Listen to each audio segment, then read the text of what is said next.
សួស្តីពុកម៉ែបងប្អូនទឹកដីស្រុកស្ទឹងត្រង់ឃុំទួលសម្បួរខេត្តកំពង់ចាមជើងទី2នៅក្នុងឆ្នាំថ្មីឆ្នាំកសិកម្មរបស់ក្រុមហ៊ុន VKSN បានមកដល់ទឹកដីឃុំទួលសម្បួរដោយសារអតិថិជនរបស់យើងគាត់បានកំងមកប្រើប្រាស់នៅតាមរដូវប៉ុន្តែ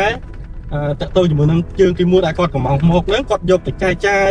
បងប្អូននៅតំបន់របស់គាត់ដែលនៅចំការក្បែរគាត់ហ្នឹងអស់ទៅហើយឥឡូវចំនួន20កេស N+ បន្ថែមទៀតដើម្បីគាត់ចែកចាយប្រើប្រាស់សម្រាប់រដូវកាលឆ្នាំ2025នេះតែម្ដងទៀតយើងទៅដល់គេហដ្ឋានផ្ទាល់របស់អតិថិជនរបស់យើងហើយក៏សួរព័ត៌មានខ្លះៗតាក់ទងជាមួយនឹងការប្រើប្រាស់ឆ្នាំចាស់ផងដែរបងប្អូនអាចរងចាំតាមដានទាំងអស់គ្នាតើឆ្នាំចាស់គាត់ប្រើប្រាស់ផលិតផលរបស់ក្រុមហ៊ុន VKSN បានផលយ៉ាងម៉េចដែរដាច់ចូលថែម3កេសទៀតហើយខ្ញុំអាចបានតែជានិយាយទៅជាបាន14កេសទេចឹងមកពុំចេញល្អណាស់ហើយទៅលឹកវាចេញលឹកបាមកដូចលឹកខ្នោបើប្រែងខ្ញុំសាក់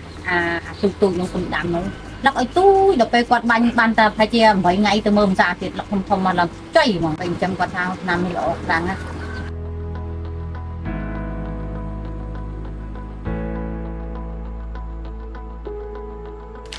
ទឹកដីបងប្អូនទឹកដីឃុំទួលសម្បួរនៅក្នុងស្រុកស្ទឹងត្រង់ខេត្តកំពង់ចាមបងប្អូនសង្កេតមើលដប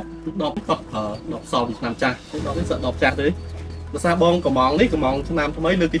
2តាក់ទងជាមួយនឹងប្រសិទ្ធភាពគុណភាពពីដើមទីមកបងគាត់បាន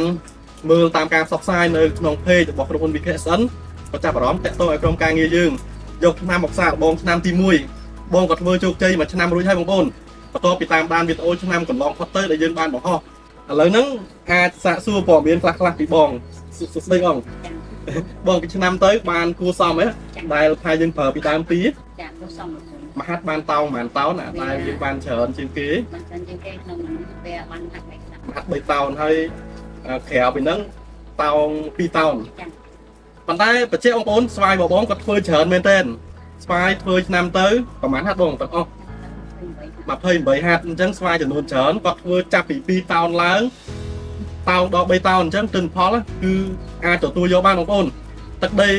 ស្រុកស្ទឹងត្រង់បងប្អូនហើយមានអតិថិជនជាច្រើនដែលពីដើមទីគាត់ប្រើប្រភេទថ្នាំផ្សេងវគ្គយកត្រួយផ្កាហើយដល់វគ្គភ្ញាក់យកក្តឹបវាមានបញ្ហាក្រៀមមានបញ្ហាគាំងក្តឹបហ្នឹងបាន